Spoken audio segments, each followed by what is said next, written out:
Aabot sa 2,000 na pera ang natangay sa isang tindahan matapos looban ng hindi pa nakikilalang sospek sa barangay San Isidro, Naga City madaling araw nitong Lunes, June 30. Ayon sa Naga City Police, itinali pa ng sospek ang extension wire sa doorknob ng bahay na kanyang nilooban para hindi makalabas at mabisto ang kanyang ginawang krimen. May isang alleged na isang tindahan sa barangay San Isidro dito sa aming area of responsibility na pinasok at ninakawan ng more or less 2,000 pesos. So, bali po, pinarespondihan po natin yun sa ating mga personnel kasama yung Thief and Robbery Unit para magsagawa ng pagsisiyasat doon sa lugar.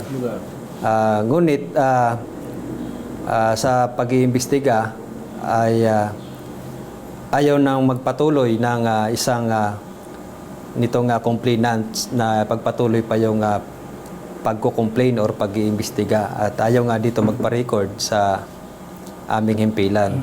So nandun yung ating pagsusumikap sa backtracking para ma-identify itong suspitsado sa pagnanakaw dito sa isang tindahan ng complainant para mapigilan din po yung mga iba pang kahalintulad nitong insidente. Patuloy pang tinutugis ng mga otoridad ang sospek sa insidente. Nananawagan rin ang mga ito na makipagtulungan at kooperasyon sa mga otoridad para masampahan ng kaso ang nasa likod ng krimen.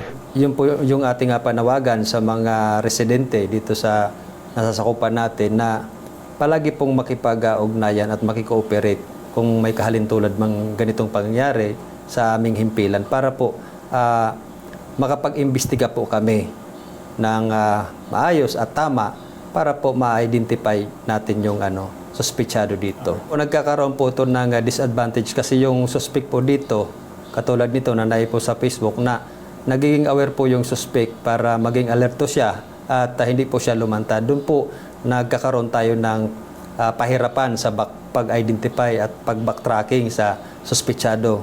Kami pong mga pulis dito sa Police Station 4 ay gagampanan po namin ang aming trabaho para ma-identify po yan na suspitsado dyan sa pangluloob dyan sa isang tindahan sa barangay San Isidro. Jan Amador, CSN.